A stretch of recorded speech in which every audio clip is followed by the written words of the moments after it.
Hi guys, I'm doing gift wraps here with my friend Theresa from the FLOMO company. She's going to show me how to do this. For this kind of package, I use a FLOMO bottle bag and make a pompom from our other items like a garland. First, we open the tie.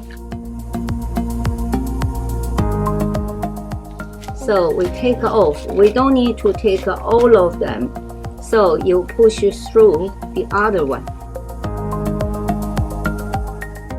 So put the box, your gift, inside. To make the box nice and neat, we use double-sided tape. Then you push down.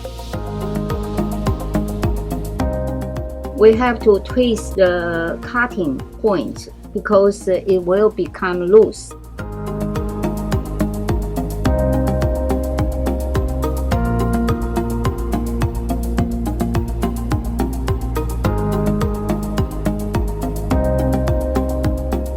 Okay, both of us has the pretty package. Everything is always fun and happy, and make sure that you always have a celebration with FLOMO. Everything you need to celebrate. This is FLOMO.